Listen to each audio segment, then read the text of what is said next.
wonderful that you're here. We want the members that have not had a chance to be here at the conference to experience the conference a little bit. Yeah. So what was the title of your workshop? Making better decisions with the solution-focused decision circle. Mm-hmm. And what was the intention that you brought into the workshop? We've had the decision circle in kind of prototype for 18 months, 2 years now, and we've kind of finalized as much as we think we can finalize it. And so we wanted to introduce that to people, and we've also been testing it with certain teams and things. So we wanted to pass on that experience. And you've been working with the decision circle, is that right? Yes, I have, yeah. And could you explain a little bit what does it mean to work with the leadership circle? Yes. Or with the decision circle? So what it's meant for me in my work is it's really introduced a new way of individuals in a team being able to communicate with each other in a way that's much more open and much more dynamic. So the tool itself is a wonderful way of people who might come with very different perspectives being able to shift during quite a short space of time and hopefully come to some shared understanding. And you shared a case or you shared a situation during the training. Could you give us an idea of what you shared? Yeah, sure. So I used the decision tool with an organization, a small organization in London, and it was with a distributed team, so they were based at different sites, and it was during an 18-month period of change.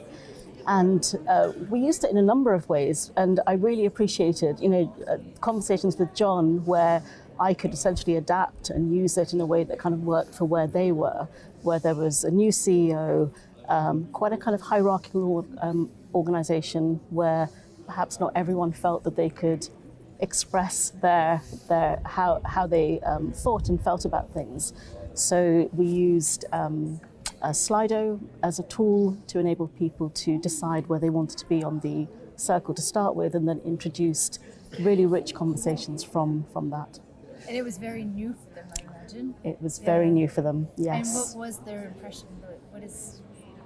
How do they react to it? They really loved it. And in fact, what we did was so I created these little kind of cutouts of each of the positions on the decision circle.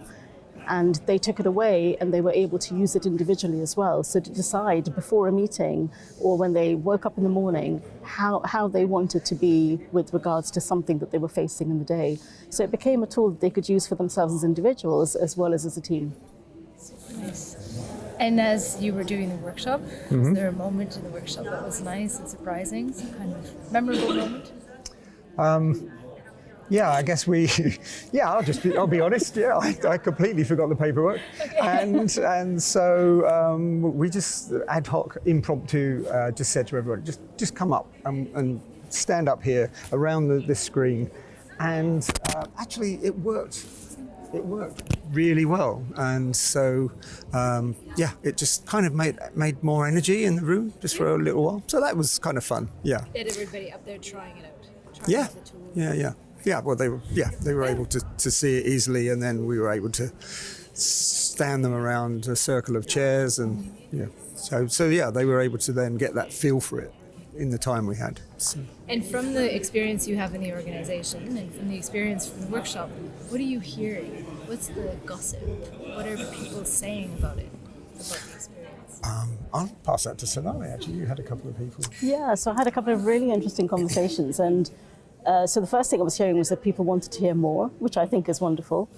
And inevitably, it raised more questions than it probably answered, and that it's really a starting point. I think the workshop was a starting point for more conversations about how and when to use the tool, when other tools perhaps are more suitable, what needs to happen before, during, and after.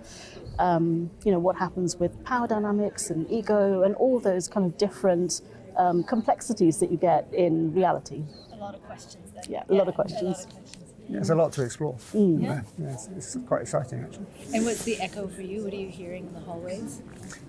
Just the kind of, it's an interesting proposition to try out, and that I've had a number of people contact me to say, can we have the templates, which everybody can. So I'm just looking forward to people starting to feedback and say, hey, I used it and it worked. And like we try it with all the different frameworks and things that we come up with. So yeah. Brilliant.